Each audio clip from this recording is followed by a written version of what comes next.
నాగనాథ్ గారు, మరి మిథున రాశి వారికి ఈ శని త్రయోదశి పర్వదినాన ఎలా ఉంటుందంటారు? వాళ్ళ గోచార స్థితి ఎలా ఉంటుంది? శని ప్రభావం వారిపై ఎలా ఉంటుంది? ఆల్రెడీ దశమ శని నడుస్తుంది అంటున్నారు. 31వ తారీఖు జనవరి మాసం 2026 శని త్రయోదశి అయింది పర్వదినం. వాళ్ళ జీవితంలో మీరు అన్నారు గదా!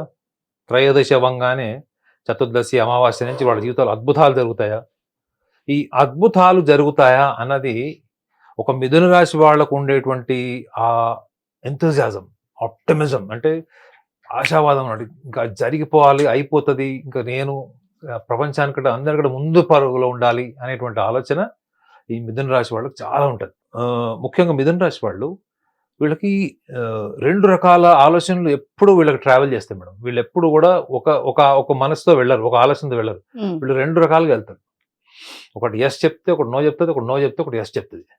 సో, ప్రపంచానికి, బయట ప్రపంచానికి కనిపించేటువంటి ఒక ముఖం, ఒక వ్యక్తిత్వం ఉంటే, వీళ్ళకి అంతర్లీనంగా ఉన్నటువంటి భావోద్వేగాలు, బలహీనతల్ని ప్రపంచానికి ఎప్పుడు కూడా వీళ్ళు చూపిచ్చరు. అణుచుకుంటారు. బాధని అణుచుకుంటారు. నేను ఎన్ని సార్లు చెప్పాను ఏంటంటే, వీళ్ళది తప్పు లేకపోయినా వీళ్ళది తప్పుందేమో అనేటువంటి ఆత్మ పరిశీలన చేసుకునేటువంటి ఒక గొప్ప రాశి వీళ్ళది.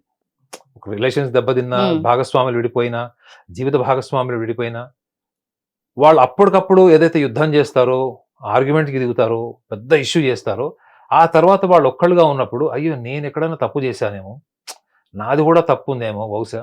బహుశా ఆ వ్యక్తి అన్న మాటకి అర్థం ఇదేమో, నేను అనవసరంగా ఉద్యోగం మానేశాను.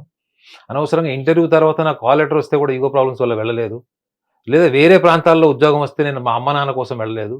నా యొక్క ప్రాంతం వదిలేసి ఇంకో చోటికి వెళ్ళడం ఇష్టం లేదు. విదేశాల్లో అవకాశం వస్తే నేను వెళ్ళలేదు. వీటన్నిటి వెనక గూడా వీళ్ళకి ఆత్మవిశ్వాసమే కారణం ఉంటది మేడం.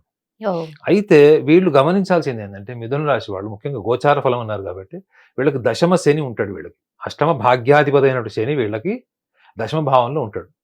సో, జీవిత భాగస్వామికి సంబంధించినవి, లేకపోతే ఏదన్నా వీళ్ళు సాంప్రదాయబద్ధంగా చేయాలనుకున్నవి, ఇవన్నీ గూడా వాళ్ళు అనుకున్నట్టుగా జరగకపోవడమే దశమ భావంలో ఉన్నటువంటి శని. ఓకే. మరి దశమ భావంలో శని ఉన్నాడు కాబట్టి జరగట్లేదండి. మరి ఏంటి పరిహారం అని సూటిగా అడిగేశారు ఇందాక. అవునా? పరిహారం ఏంటని అడిగారు. అసలు వీళ్ళు అనుకున్నది సాధించాలి. వీళ్ళ జీవితంలో వీళ్ళు అద్భుతాలు సాధించాలి. చాలా గొప్ప విషయాలు సాధించాలి. సివిల్స్‌లో ట్రై చేసుకోవాలి. లేకపోతే పెద్ద పెద్ద ఉన్నతమైన పదవులు ట్రై చేసుకోవాలని అనుకుంటారు. ఈ ఈ యొక్క ఆశయాలు ఏవైతే వీళ్ళు సెట్ చేసుకుంటారు చూడు మేడం.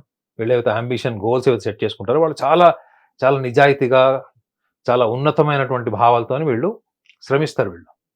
చాలా కష్టపడి పని చేస్తారు.